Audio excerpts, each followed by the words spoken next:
नमस्कार। मैं अनुराधा जैन हिंदी कक्षा में आपका स्वागत करती हूँ। आज मैं एक नए वीडियो के साथ आई हूँ। मैंने अपने पिछले वीडियो में आपको आईएससी हिंदी सिलेबस और क्वेश्चन पेपर ओवरव्यू किया था। अगर आपने उस वीडियो को अभी तक नहीं देखा है तो सबसे पहले उसको जाकर देखिए, और अगर अभी तक आपने मेरा चैनल सब्सक्राइब नहीं किया है तो सबसे पहले उसको सब्सक्राइब कीजिए, वीडियो को देखिए, अगर आपको पसंद आता है उसको लाइक कीजिए, शेयर कीजिए और कमेंट भी लिखिए। आज ये वीडियो खास तौर पर है टाइम मैनेजमेंट इन आईएससी हिंदी बोर्ड पेपर, क्योंकि कक्षा 11वीं और 12वीं के बच्चों की सबसे बड़ी समस्या होती है पेपर को समय पर कैसे पूरा किया जाए। मैटर उनके पास है, उनको सब कुछ आता भी है, पर समय को कैसे कंट्रोल में रखें या समय के साथ चलें, अपना समय कैसे नियोजित करें कि उनका कोई भी प्रश्न ना छूटे, इसी को आधार में रखकर इसी बात पर मैंने ध्यान देते हुए एक आपके लिए चार्ट बनाया है। उस पर मैं उसकी ओर आपको ले जाती हूँ। और मैं ये भी कहना चाहती हूँ, कक्षा 10वीं में आपने 80 अंक का पेपर किया था, 3 घंटे टाइम था, पर कक्षा 12वीं में आपका टाइम जो है 3 घंटे ही है, पर पेपर जो है आपका 100 अंकों का हो जाता है। तो यहाँ पर जो आपकी लिखना है जो आपको, वो कक्षा 10वीं से दुगना ही नहीं, उससे भी थोड़ा ज्यादा ही करना है। इसका मतलब इतना मैटर जब आपको लिखना है तो उसको समय को कैसे आप निर्धारित करें, अपने समय को कैसे नियोजित करें, उसको पकड़ के रखें कि आपका एक एक चीज पूरी हो जाए।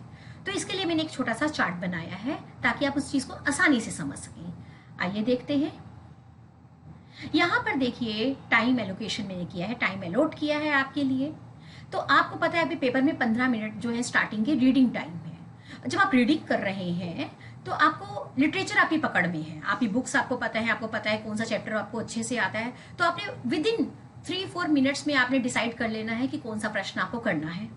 कॉम्प्रिहेंशन जो है उसको ध्यान से पढ़िए ताकि पढ़ते पढ़ते उन प्रश्नों के उत्तर आपको नजर आ जाएं जो नीचे पूछे गए हैं। व्याकरण को भी जब आप पढ़ रहे हैं, रीडिंग टाइम 15 मिनट लगा रहे हैं, उसको साथ ही साथ अपने दिमाग में सॉल्व करने की कोशिश कीजिए ताकि लिखते हुए आपको ज्यादा समय ना लगे। अगर आप ये प्लानिंग लिटरेचर, कॉम्प्रिहेंशन और व्याकरण के लिए कर लेते हैं रीडिंग टाइम में 15 मिनट्स में, तो आप ऐसे के जो समय है वो उसको अच्छे से यूटिलाइज कर सकते हैं। ऐसे जो है काफी अंक कैरी करता है आपके, और आपको ऐसे में जोर भी लगाना पड़ता है, आपको विचार भी देने हैं, आपको अपनी भावनाओं को भी अच्छे से पहुंचाना है, अपनी शब्दावली पर भी ध्यान देना है, लेखन स्टाइल पर भी आपको ध्यान देना है। तो यहाँ पर ऐसे के लिए आपको काफी समय बचाकर भी रखना है। तो अपने रीडिंग टाइम को अच्छे से यूटिलाइज कीजिएगा। तो अब मैं ये सविस्तार आपको दिखाने जा रही हूँ। ये सेक्शन बी आपका ब्लू है, ठीक है। सेक्शन बी में मैंने दिया है यहाँ पे 100 मिनट। 100 मिनट मतलब कि 1 घंटा 40 मिनट। इससे ज्यादा समय आपको सेक्शन बी में नहीं लगाना है। आपको 4 प्रश्न करने हैं, तो अपने 1 घंटा 40 मिनट को ऐसे डिवाइड कर लीजिए कि एक भी प्रश्न जो है ऐसा ना हो कि इतना टाइम खा जाए कि आप बाकी 3 जो है वो लंगड़ाने लगे, उनको किसी तरह आप ले देकर पूरा करें। ऐसा नहीं होना चाहिए। इसी तरह अगर आप सेक्शन ए उठा लेते हैं पहले, तो ऐसे को आप सबसे पहले स्टार्ट मत कीजिएगा, ऐसे के पन्ने छोड़ दीजिएगा। 4, 3.5, 4 पन्ने का ऐसे हो जाता है, उतने पन्ने छोड़ दीजिएगा।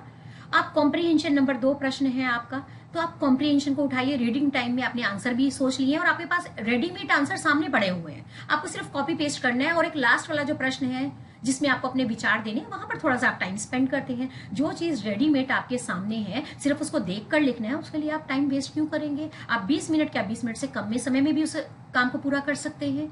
अगर कॉम्प्रिहेंशन आपका हो जाता है, साथ ही क्योंकि व्याकरण पढ़ते पढ़ते 15 मिनट में आपने व्याकरण भी सोच कर रखी हुई है, जो आपको आता है सबसे पहले उसको जल्दी से लिख दीजिए, और जो एक आधा जो जिसमें आप फंस रहे हो उसको बाद में देख लीजिएगा। ये नहीं कि उसके बारे में उसी वक्त सोचने लगे और आपका टाइम जो है वहां पर खत्म हो गया, ठीक है। उसके बाद जो समय बचता है आपके पास, आपको 45 मिनट्स में आपको निबंध के लिए दे रही हूँ।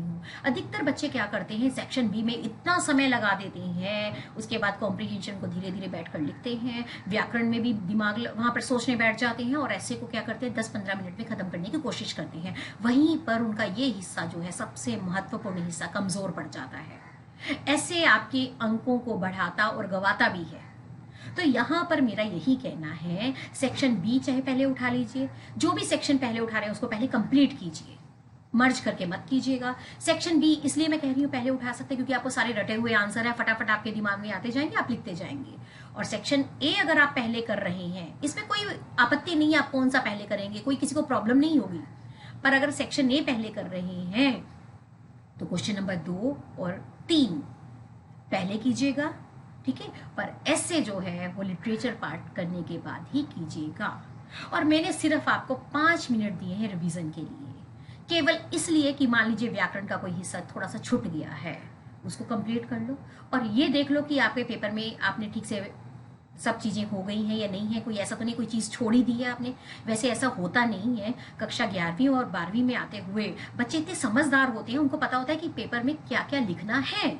तो आपको ये चीज ध्यान देते हुए अपनी प्लानिंग करनी है। जैसे मैंने आपको हिंदी का ये बना कर दिया है, टाइम डिवीजन किया है, उसी तरह आप बाकी विषयों पर भी ऐसे वर्क कर सकते हैं। अगर आप परीक्षा को ठीक समय पर समाप्त कर देते हैं, वही सबसे अच्छी परीक्षा होती है। पढ़कर तो सभी जाएंगे, आता सभी को होगा, पर पेपर कौन समय पर अटेम्प्ट पूरा कर पाता है, यही तो एक कला है। परीक्षा देना कला है, मैं ये शब्द बार बार प्रयोग करती हूँ।